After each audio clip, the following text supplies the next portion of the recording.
Comment sélectionner le nombre de données à faire apparaître dans un graphique Excel? Bonjour à tous, c'est Alex d'excelformation.fr et dans cette vidéo, je vais vous montrer comment partir d'une base de données contenant un très grand nombre d'informations afin de regrouper ces données dans un graphique et en plus de pouvoir sélectionner le nombre d'informations que nous allons vouloir faire apparaître dans ce graphique. Ici, lorsque nous cliquons sur 5, nous allons uniquement retrouver le montant des ventes réalisées par les commerciaux ayant réalisé les 5 plus grandes ventes annuelles. Si nous cliquons sur 10, nous aurons les 10 commerciaux ayant réalisé le plus de ventes. Et en cliquant sur 15, nous aurons les 15 commerciaux. Alors vous trouverez très régulièrement de nouvelles vidéos sur la chaîne, alors pensez à vous abonner et surtout à activer la clochette de notification afin d'être sûr de ne manquer aucune astuce et de devenir rapidement un pro d'Excel.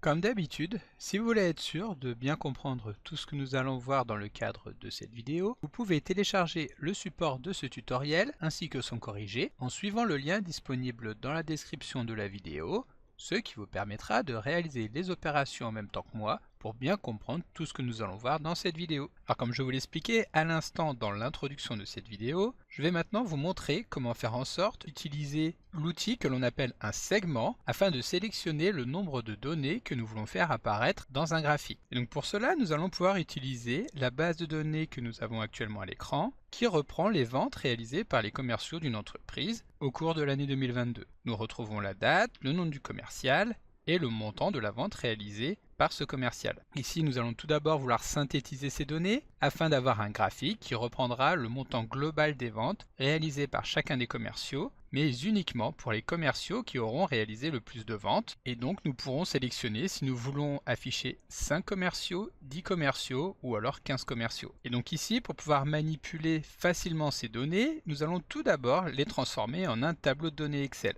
Un tableau de données Excel est un outil qui permet de faciliter la lecture et la manipulation des données en ajoutant un certain nombre de fonctionnalités sur une base de données. Pour créer ce tableau de données Excel, nous pouvons soit nous rendre dans le menu Insertion et cliquer sur le bouton Tableau après avoir sélectionné l'une des cellules de la base de données. Pour aller encore plus vite, nous allons utiliser le raccourci clavier CTRL et L. À ce moment-là, Excel nous affiche une petite boîte de dialogue qui va nous permettre de vérifier que les données sélectionnées par Excel correspondent effectivement à l'intégralité de notre base de données. Ici, c'est bien le cas. Et en plus de cela, nous pouvons également valider que le tableau comporte des en-têtes. Il s'agit des titres que nous avons ici en haut de chacune des colonnes. Cela étant fait, nous pouvons valider en appuyant sur OK. Et nous pouvons à ce moment-là constater que l'apparence de notre base de données a été modifiée afin de rendre celle-ci plus agréable à consulter, mais également plus facile à extraire les informations qui vont nous intéresser. Ici, nous pouvons commencer par changer le style si nous en avons envie, pour par exemple prendre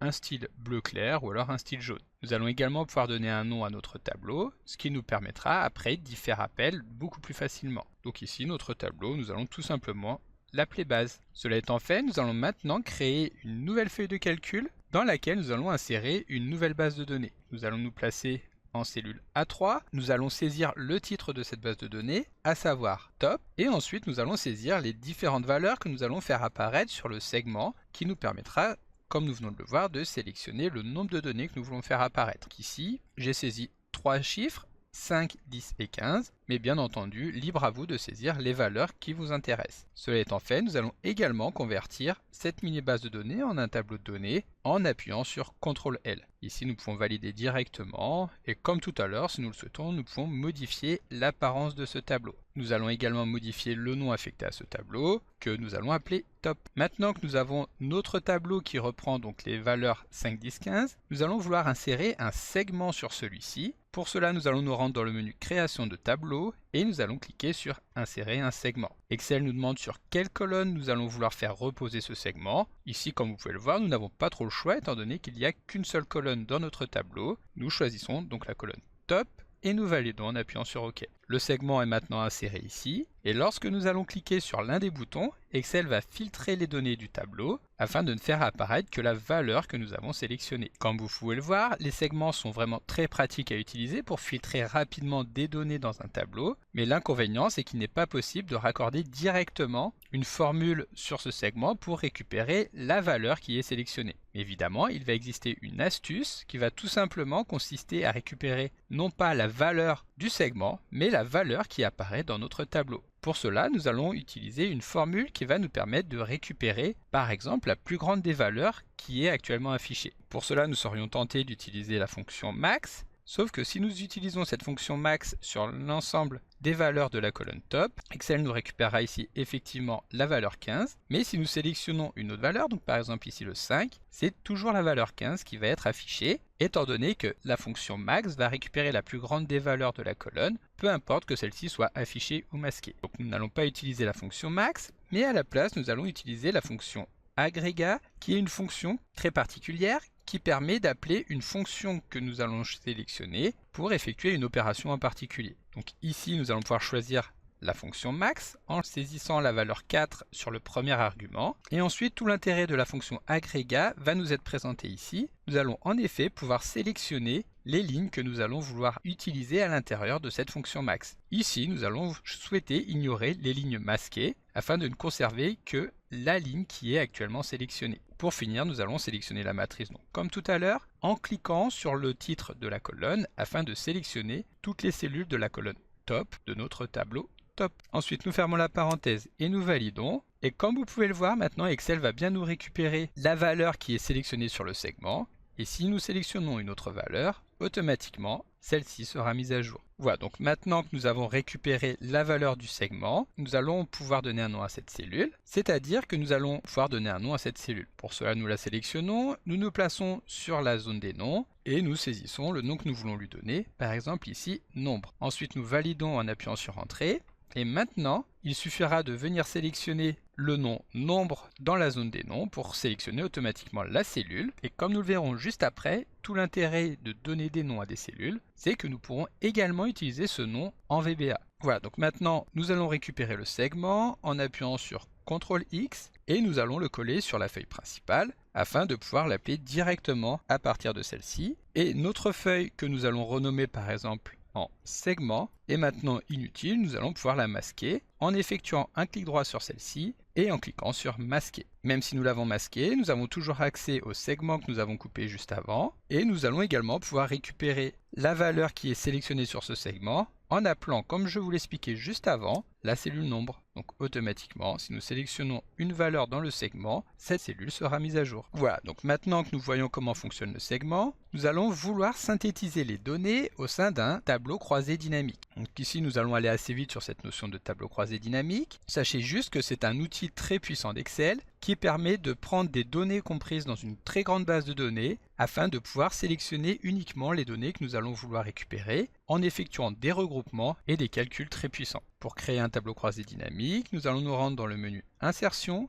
et cliquer sur Tableau croisé dynamique. Ici, Excel nous demande de valider la plage des cellules que nous allons vouloir utiliser. Ici, nous conservons le tableau que nous avons créé juste avant, que nous avions appelé base. Et nous allons également choisir d'insérer ce tableau croisé dynamique sur une nouvelle feuille de calcul. Ensuite, nous validons la création du tableau croisé dynamique en appuyant sur OK. Excel nous a donc inséré, comme nous lui avons demandé, une nouvelle feuille de calcul que nous allons appeler TCD pour tableau croisé dynamique et nous allons maintenant pouvoir générer celui-ci. Comme nous l'avons vu, nous allons vouloir obtenir le montant des ventes par commercial. Nous sélectionnons donc commercial et nous sélectionnons également vente pour que Excel regroupe le montant des ventes de chaque commercial directement sur la ligne qui correspond. Donc ici, comme je vous l'expliquais, nous passons assez rapidement sur l'utilisation des tableaux croisés dynamiques, mais sachez que si vous voulez en savoir plus, vous retrouverez sur mon blog excelformation.fr toute une formation qui est dédiée à cet outil très puissant d'Excel qui permet d'effectuer de très nombreuses opérations. Voilà, donc maintenant, nous allons renommer notre tableau croisé dynamique en TCD et ensuite nous allons pouvoir générer un graphique qui va reposer sur les données de celui-ci. Pour cela, nous allons nous rendre dans le menu Insertion et dans le groupe Graphique, nous allons pouvoir sélectionner le type de graphique que nous voulons mettre en place. Par exemple, un simple histogramme en 2D. Nous cliquons sur Histogramme en 2D pour qu'Excel nous insère le graphique sur lequel nous allons pouvoir modifier le titre en chiffre d'affaires par commercial. Et nous allons également vouloir retirer les boutons que nous retrouvons en haut et en bas de notre graphique qui ne nous seront pas utiles. Pour cela, nous allons nous rendre dans le menu Analyse des graphiques pivotants, alors même que le graphique est évidemment sélectionné, et nous allons cliquer sur Bouton le champ pour faire disparaître tous les boutons. Nous pouvons également faire disparaître la légende en la sélectionnant et en appuyant sur Sup. Donc ici, comme vous pouvez le voir, non seulement les données sont difficilement interprétables, étant donné que nous retrouvons les ventes de tous les commerciaux, mais en plus, Excel n'a pas la place d'afficher le nom de chacun d'entre eux. Ici, le graphique est donc inexploitable. Maintenant, pour rendre ce graphique beaucoup plus lisible, nous allons vouloir effectuer deux opérations. Tout d'abord, nous allons vouloir classer les données afin de faire apparaître les commerciaux ayant réalisé le plus de ventes au début. Pour cela, nous déroulons l'étiquette de ligne et nous allons vouloir effectuer un tri en choisissant option de tri supplémentaire. Sur la boîte de dialogue qui apparaît, nous choisissons d'effectuer un tri descendant et nous allons choisir d'utiliser comme critère le montant des ventes. Donc nous choisissons somme de ventes et nous validons en appuyant sur OK. À ce moment-là, comme vous pouvez le constater, nous allons donc retrouver tout d'abord les ventes de Camille qui a réalisé 39 000 €, puis celle de Lazare qui en a réalisé 38 000, etc. Et nous pouvons bien voir sur le graphique que les données sont maintenant organisées en fonction du montant des ventes réalisées par chaque commercial. Mais ici, le graphique est encore inexploitable étant donné que nous avons beaucoup trop d'informations qui apparaissent sur celui-ci. Nous allons donc vouloir limiter l'affichage à 10 commerciaux. Pour cela, nous déroulons à nouveau l'étiquette des lignes et cette fois-ci, nous allons nous rendre sur filtre s'appliquant aux valeurs. Tout en bas, nous allons pouvoir choisir d'afficher uniquement les 10 plus grandes valeurs en sélectionnant donc 10 éléments à partir de somme des ventes. Ensuite, nous validons en appuyant sur OK.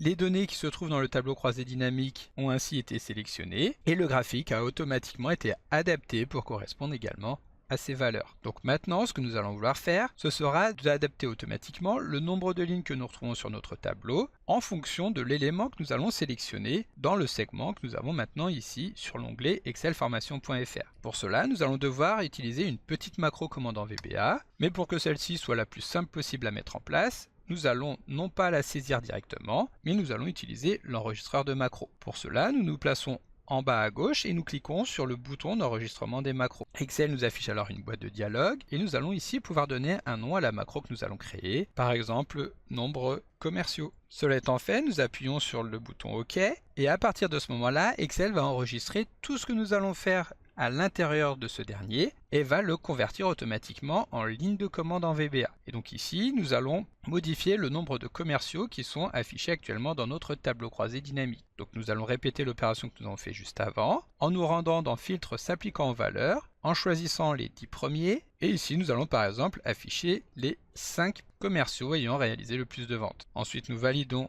en appuyant sur OK.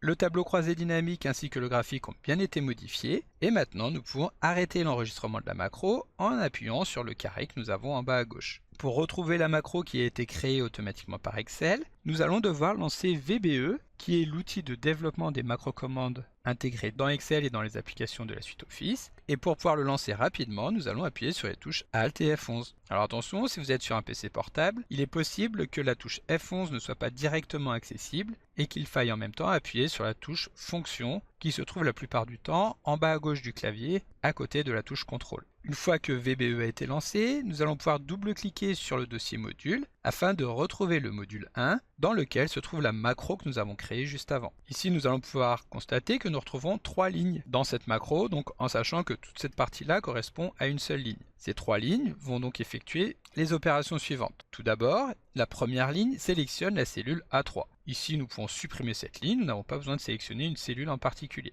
Ensuite, nous avons cette première ligne qui va désactiver les filtres que nous aurions pu mettre en place sur notre tableau croisé dynamique, ce qui permettra donc de préparer ce dernier au filtre que nous allons vouloir mettre en place ici, c'est-à-dire que nous allons vouloir modifier la colonne commerciale afin de n'afficher que 5 valeurs, ces 5 valeurs qui vont être extraites à partir de la colonne somme des ventes. Donc ici, nous allons commencer par modifier le nombre d'éléments que nous allons vouloir afficher. Ce ne sera plus une valeur saisie directement, donc ici le 5, mais directement la valeur que nous retrouvons dans la cellule que nous avons appelée nombre. Comme vous pouvez le voir, c'est là aussi tout l'intérêt d'avoir nommé la cellule nombre. Pour information, ici il s'agit de l'appel classique à cette cellule nombre, mais nous pouvons également utiliser la forme rapide qui consiste tout simplement à saisir le nom entre crochets et sans utiliser les guillemets. Il va nous rester encore une dernière opération à effectuer, étant donné que ici, comme vous pouvez le voir, le tableau croisé dynamique TCD est appelé à partir de la feuille de calcul active, c'est-à-dire ActiveSheet. Or, le but de ce que nous sommes en train de faire, c'est de pouvoir actualiser ce tableau croisé dynamique sans forcément être sur la feuille de calcul dans laquelle ce dernier se trouve.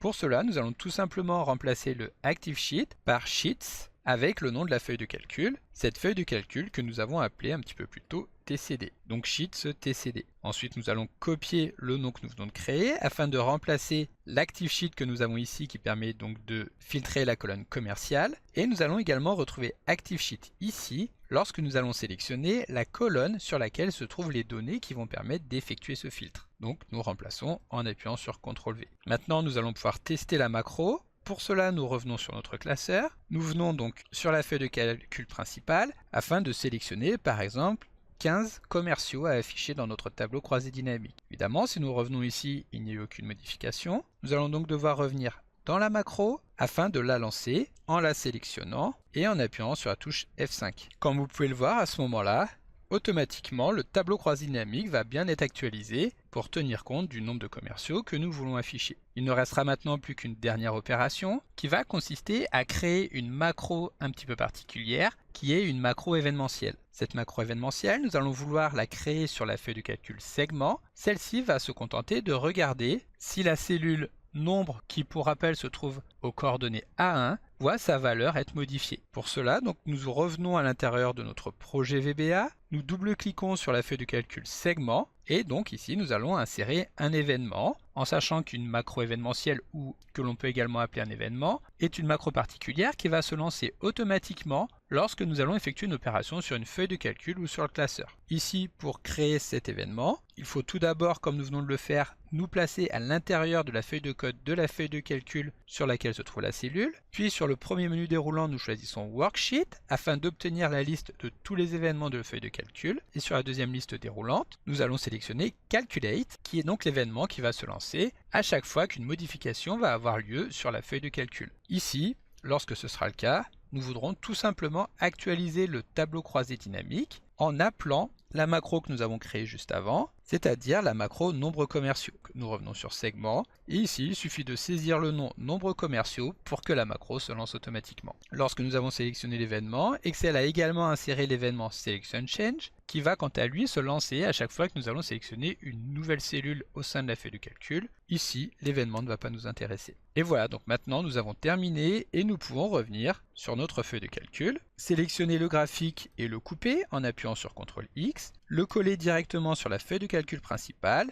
et masquer la feuille qui porte le nom de TCD en effectuant un clic droit et en choisissant masquer. Maintenant donc nous allons placer le graphique à l'endroit souhaité et nous allons pouvoir faire l'essai en sélectionnant par exemple de n'afficher que 5 commerciaux, 10 commerciaux ou alors de revenir sur les 15 commerciaux. Donc comme d'habitude vous pouvez télécharger le support de secours en suivant le lien que vous trouverez dans la description de la vidéo. Si la vidéo vous a plu, n'oubliez pas de la liker et de la partager à vos collègues et amis sur l'ensemble de vos réseaux sociaux. Et vous pouvez également me laisser vos impressions dans l'espace des commentaires, je lirai chacun d'entre eux et y répondrai avec plaisir. Évidemment, si ce n'est pas encore fait, abonnez-vous à la chaîne pour ne manquer aucune astuce. C'est également très important pour m'aider à gagner en visibilité afin de pouvoir développer la chaîne et continuer de vous proposer des tas de nouvelles vidéos. Merci d'avoir suivi cette vidéo et à très bientôt pour un prochain tuto.